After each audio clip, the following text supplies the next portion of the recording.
So, for this deep dive, I want you to look at this very specific document we have in our stack today. The first one. It is, well, it's not a high-gloss intelligence briefing or some confidential memo from a spy agency. No, it definitely isn't. It looks pretty mundane at first glance, honestly. Just standard police paperwork. Right, exactly. It's a scan. A grainy, slightly crooked scan of a piece of paper. And it's dated February 17, 2026. It's got the official seal of the Mumbai police at the top, specifically the Yellow Gate police station. Which is usually associated with local port jurisdiction. Yeah, normally when I see Yellow Gate, I think of local port stuff, petty theft at the docks, maybe a smuggling ring inside the harbor itself, crimes you can literally see from the window of the precinct. But if you run your finger down to the location of the incident on that report, it tells a very different story. That is exactly where my brain kind of short circuits. Because this is the crime scene is 100 nautical miles west of Mumbai. 100 miles. We aren't talking about the harbor anymore. We are talking about deep blue water. Way out there. You're out there where the curvature of the earth literally hides the city. And yet, this piece of paper claims that Sham Bahadur Chauhan, the master of a tanker called the MT Asphalt Star, is under arrest by local cops for something that happened way out in the middle of nowhere. It feels like a mistake, doesn't it? Like somebody made a typo on the jurisdiction line. It feels like massive overreach. Yeah. I mean, isn't that international waters? I always thought once you lost sight of land, the rules completely changed. But here we have a local police station asserting authority over a ship that's basically just a dot on the horizon. Well, that disconnect you're feeling right now, that is exactly what we need to unpack today. Because I can assure you this is not a typo. It is a very deliberate signal that the Wild West era of the ocean is officially over. We're essentially watching the boundaries of the land push their way out into the sea. Precisely.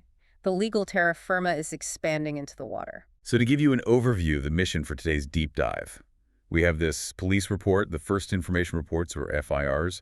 We've got some technical diagrams of the EEZ and the Exclusive Economic Zone, which look a bit like geometry homework. You really do. And we also have these really ominous black and white satellite photos and some heavy legal analysis regarding maritime liability.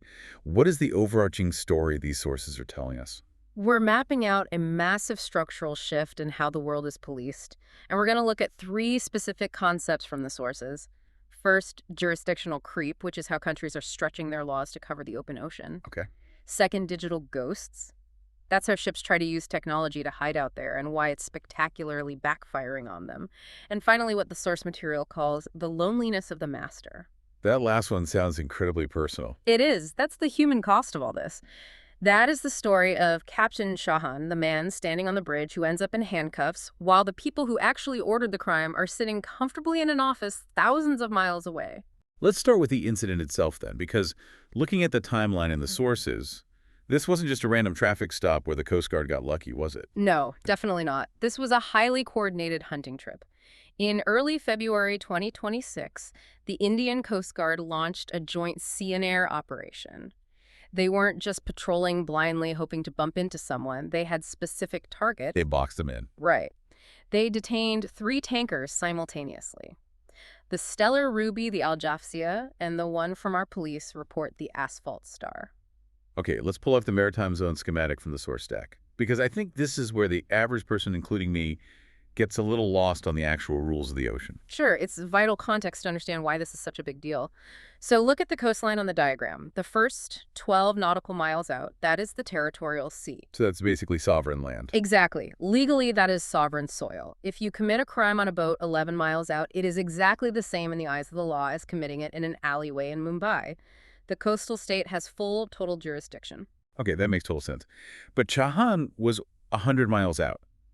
He is way past that 12-mile line. He was in what is called the EEZ, the Exclusive Economic Zone. This zone stretches from that 12-mile mark all the way out to 200 nautical miles. Now, this is where the legal gray area begins. Because UNCLF, right? Right. Under UNCLOS, the United Nations Convention on the Law of the Sea, the EEZ, is a hybrid zone. Specifically, Article 58 guarantees something called freedom of navigation. See, and that right there is the defense. If I'm the ship owner, I'm waving Article 58 in their faces. I'm saying, hey, I'm just floating here. I'm navigating. You can't touch me out here. And that is exactly the friction point the legal analysis highlights. The ship owners claimed they were just engaging in navigation, just existing in the space. But the Indian authorities pushed back and said, no, you aren't navigating. You have stopped moving. You are actively transferring petroleum products from one ship to another. So the argument from the authorities is that the moment you stop moving and start moving cargo, you are no longer navigating. Yes, you've crossed a very important legal line from transit to commercial activity. The legal analysis in our notes calls this the closing of the fiscal vacuum. The fiscal vacuum. That's an interesting phrase. It makes sense when you think about it. For decades, the open ocean was basically seen as a tax-free zone, a place where massive commercial business happened completely outside the reach of the taxman. Right, because who collects taxes in the middle of the sea? Exactly. But now India and, frankly, other coastal states, too, are arguing that if you are doing business in their EEZ, specifically creating economic value, like transferring thousands of tons of oil, their domestic laws apply. So they aren't even using traditional maritime law to arrest him. They're using tax law. They are using the Customs Act of 1962. They are essentially saying you are moving assets in our backyard with the intent to dodge import duties. That is a fiscal crime. That is a fascinating pivot. Because usually when we hear about enforcement inside the EEZ in the news, it's almost always about fishing, right? Stopping foreign trawlers from stealing tuna or whatever. Yeah. Traditionally, UNCLOS Article 73 was designed to protect natural resources, fish, marine life oil on the seabed. But the sources show we are now seeing a shift toward enforcing what they call customs waters. They are treating the ocean 100 miles out as if it were a bonded warehouse at an airport. That's a perfect analogy. They are closing the loop on duty evasion before the product even has a chance to touch the shore. But here is the massive practical problem with that. Yeah. The ocean is enormous. You can pass laws and redefine boundaries all day long, but how do you actually enforce them? How do you catch 3 specific tankers doing a dark transfer in the middle of the night, 100 miles from the nearest police station? This is where our story turns into a full-blown techno-thriller. This brings us to the second concept, the digital ghosts. If you look at the FIR again, it explicitly charges the Asphalt Star with spoofing. We hear that term spoofing a lot, usually in the context of computer hackers or phone scammers. But what does that actually look like for a 50,000-ton cargo ship? You're talking about their AIS, right? Yes, the automatic identification system. It's basically a digital transponder or a digital license plate. It broadcasts who the ship is, where it is, its speed, and its course. And according to the sources, this was originally mandated by SOLAS Chapter 5, purely for safety. Traffic transparency so ships wouldn't crash into each other in the fog. Exactly. It was never meant to be a global surveillance tool, but that's what it became. So did the Asphalt Star just flip the switch and turn it off? No, turning it off is actually amateur hour. If you just turn off the transponder, you disappear from the screen, which creates a sudden black hole. That immediately looks suspicious to any Coast Guard analyst watching the digital board. They're going to say, why did that huge blip just vanish? So they didn't just hide. They lied to the machine. They fed it a digital hallucination. Spoofing involves deliberately manipulating the GPS input that goes into the AIS transmitter. So the Asphalt Star might physically be sitting 100 miles off the coast of Mumbai doing an illegal transfer, but its AIS signal is screaming to the world, I'm happily cruising 500 miles south near the Maldives. It's literally a digital alibi.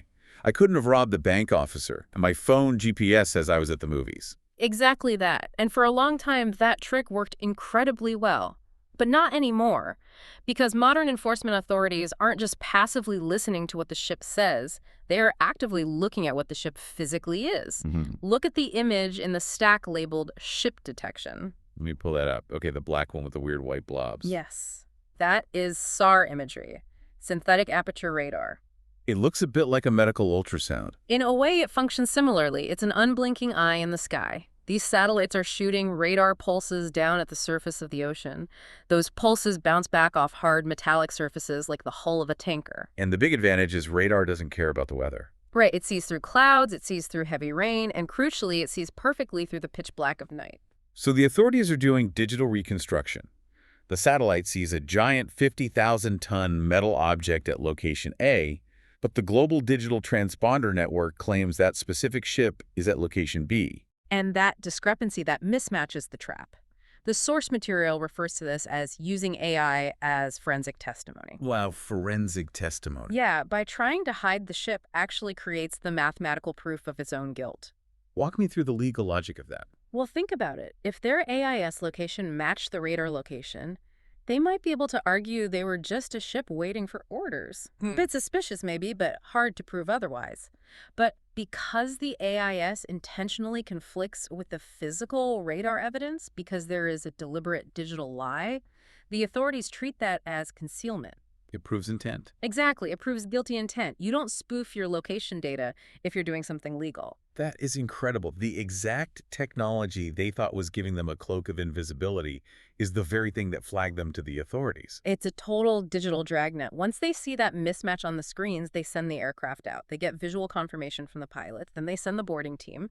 They pull the long-range identification and tracking data, the LRIT, and they seize the voyage data recorder. Which is like the black box on an airplane. Right. They compare all these data streams, and it becomes mathematically impossible to talk your way out of it. So the digital dragnet traps the ship. But the satellite didn't arrest a computer. It led directly to the arrest of a human being, Captain Chauhan. And this is the part of the deep dive that I found the most unsettling. The source material describes this situation using a very specific phrase, the master's professional loneliness. It's a very heavy concept. It really is, because we know how this commercial maritime industry works. Captain Chauhan didn't own that oil. He didn't broker the underground deal. He didn't wake up one morning and decide he wanted to smuggle bitumen off the coast of India. Not a chance. Decisions of that magnitude happen in glass-walled offices in Dubai or Singapore or London. There are chartering managers, bunker traders, commercial operators. They're the ones negotiating the price, setting the schedule, and sending the operational emails. They send a very sterile email saying, "Captain, proceed to these coordinates and transfer your cargo to this specific ship." Right. And they're doing this comfortably sitting on shore, probably sipping a coffee. They are nowhere near the bridge of that ship when the Indian Coast Guard boarding team is climbing up the pilot ladder with weapons drawn. So why isn't the guy in the glass office getting arrested? Why is the captain the one sitting in his cell at the Yellowgate police station? Because of what the analysis calls the liability trap. This is where maritime law can be exceptionally brutal to the crew. When you transfer oil at sea, someone has to physically sign the legal documents validating the transfer, specifically the oil record book and the bunker delivery note. These are mandatory logs, like you can't just skip signing them. You absolutely have to. It's a strict statutory requirement. The captain must sign off to say, yes, we moved this exact amount of oil at this exact time to this exact vessel. Oh, I see where this is going. By signing the official book to say he did his job as ordered, he is literally signing his own confession.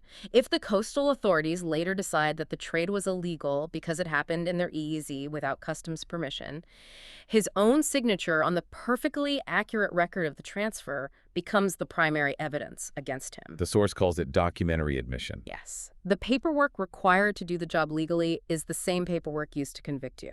That is a complete catch-22 for the captain. Because look at the stark reality of his choices. If he questions the legality and refuses the direct order from the commercial owners, He's fired immediately, probably blacklisted by the management company for commercial disobedience. His career at sea is basically over. and if he complies and follows the order, He risks exactly what happened to Chauhan. Look at the sheer volume of charges on that FIR. They threw the entire legal library at him. yeah, it's a massive list. They hit him with Section 65 and 66 of the IT Act for the AIS spoofing, Section 135 of the Customs Act for the cargo evasion. They even hit him with Essential Commodities Act regulations. So the commercial upside, the millions of dollars in profit, goes directly to the owner safely on land. But the criminal liability, the potential for years in an Indian prison, stays entirely on the ship with the master. It's a massive asymmetry of risk. The danger is completely offloaded onto the master. Now, surely the owners tried to put up some kind of legal defense for him. I saw a note in the source documents about the owners claiming they were operating under operational constraints. Ah, yes, the distress defense. This is the oldest trick in the maritime playbook. The ship owners put out a statement essentially saying we weren't smuggling, we were being good Samaritans. The other ship we were tethered to had severe operational issues, maybe engine trouble or a lack of supplies, and we were just providing them with emergency fuel and water. I mean, it sounds somewhat plausible on the surface. We were just helping a fellow mariner in need. It sounds great in a press release until you actually apply international law to it. The expert legal notes point directly to SOLA's Chapter V, Regulation 33. What does that specific regulation actually say about distress? It clearly defines that distress isn't just an inconvenience. It isn't, oh, I'm running a bit low on gas. Legal distress requires grave and imminent danger. We're talking about an uncontrollable fire, a ship actively taking on water and sinking, or a complete loss of propulsion in the middle of a severe storm. And I'm guessing there's a standardized way to prove you were in that level of danger. There is a very simple, undeniable test. The authorities asked, did the ship broadcast a mayday? Did they contact the regional MRCC, the Maritime Rescue Coordination Center? Because if you are truly in imminent danger of sinking, the very first thing you do is scream for help on the VHF radio. Right, you want everyone to know exactly where you are. But since they were actively spoofing their location data, they were dead silent. You cannot retroactively claim you were in mortal distress if you never once asked for help. The courts look at that lack of a mayday and say, this isn't about safety. This is a blatant cover-up for unauthorized trade. this whole scenario feels deeply connected to that much bigger story we keep seeing in geopolitical news, the rise of the dark fleet. It is exactly that ecosystem. The source analysis specifically calls it the dark fleet effect. We have hundreds of aging tankers right now operating completely in the shadows to move sanctioned energy products, Russian, Iranian, Venezuelan oil. And they operate with these incredibly opaque ownership structures. Shell companies within shell companies. Yes, and they constantly mess with their AIs to hide their origins and destinations. But the sources are very careful to keep this focused on the enforcement mechanics right. Yeah. We aren't taking a political stance on the sanctions themselves, but we are looking at how the existence of this dark fleet changes the policing environment for everyone else. Exactly. Because that massive shadow fleet exists, the suspicion threshold for every single ship has lowered drastically. 10 years ago, a ship randomly stopping in the EEZ for a few hours might have been totally ignored by coastal radar operators. Just a guy dropping anchor for a bit. Right, but today, the authorities immediately assume you are either moving sanctioned crude or dodging customs taxes. You operate in a high suspicion environment. If you act like a digital ghost, they are going to treat you like a criminal. There was one legal nuance in the notes that I found really fascinating regarding all this geopolitics. The comparison between how the U.S. enforces these interdictions versus how India does it. It's a critical distinction, especially for the legal scholars analyzing this, but it has huge real-world implications. The U.S. is fundamentally not a party to UNCLOS. They never ratified the treaty. Right. So when the U.S. interdicts tankers on the high seas, they're usually doing it based on their own domestic sanctions laws or broad national security powers. It's essentially a unilateral projection of naval power. Basically saying, we have the biggest navy, so stop your ship. More or less, yes. Yeah. But India is a party to UNCLOS. So what the analysis points out is that India is being very careful to frame this entire operation strictly within the bounds of the treaty. They aren't saying we are the global maritime police. They are saying the treaty specifically grants us economic rights in our 200-mile zone, and we are simply enforcing our domestic tax laws within that internationally recognized framework. Exactly. It gives their actions international legal legitimacy. They aren't breaking the historical rules of the sea. They are rewriting how those rules are interpreted and applied in the modern era. Which brings us right back to the start. The fiscal vacuum of the ocean is closing. Rapidly. So if this is the new reality going forward, what is the actual solution? Because these offshore oil transfers aren't going to stop. The global economy desperately needs energy to keep moving. The source material suggests there needs to be a structural correction in the industry. We need to move away from an era based purely on traditional seamanship and move into an era of compliance architecture. Compliance architecture. That sounds like a lot of heavy corporate speak. What does that mean for the guy on the boat? It means that a captain simply cannot rely on a casual email from a commercial trader anymore. If you are going to conduct a ship-to-ship transfer inside a country's EEZ, the captain needs written jurisdictional clearance. He needs to physically see the approved permit from the Indian government or whichever government before he allows his crew to connect the cargo hoses. And he needs personal protection. He needs an ironclad legal safeguard. The analysis argues the industry has to develop a mechanism where the master isn't the automatic fall guy. If the commercial owners want to take the financial risk of operating in a gray zone, they need to legally indemnify the captain before the operation even begins. It really seems like the fundamental job description for a ship's master is changing. It used to be entirely about reading the weather, managing the crew, and safely navigating the vessel. Now it sounds like you practically need to be an international lawyer. You absolutely need to understand customs waters, digital emissions tracking, and criminal liability. Because as we saw so clearly with Captain Chauhan and the Asphalt, ignorance of the changing laws is not a defense. And just following commercial orders isn't a defense either. No, it's not. So what's the big takeaway for you listening to this? Why should you care about a random tanker arrest 100 miles off the coast of Mumbai? I think it profoundly matters because it fundamentally changes how we as a society see the map of the world. We look at a globe or we look out at the ocean and we instinctively see this vast, empty, unregulated free space. But the sources show us that's an illusion now. It's not an empty space at all anymore. It's a highly monitored grid. It is constantly being watched by radar satellites that literally never blink. It is being tracked by complex digital transponder networks. And the sovereign laws of the land are reaching out further and further, grabbing ships 100 miles offshore. The deep blue water is basically becoming territory. Yes. And if you are the one standing on the deck out there, you better make absolutely sure your paperwork is in order, because playing the digital ghost isn't going to save you anymore. I want to leave you with a final thought to mull over. In a world of total unblinking digital surveillance from SAR satellites and AI, tracking the centuries-old era of the freedom of the high seas might be quietly ending right in front of us. We are watching the open ocean turn into a fully regulated, digitally monitored extension of the land itself. And right now, the ship captain is the only one paying the personal price for that transition. A very sobering reality. Truly. Well, thanks for helping us navigate all these incredible sources today. Always a pleasure to dive in. We'll catch you on the next Deep Dive.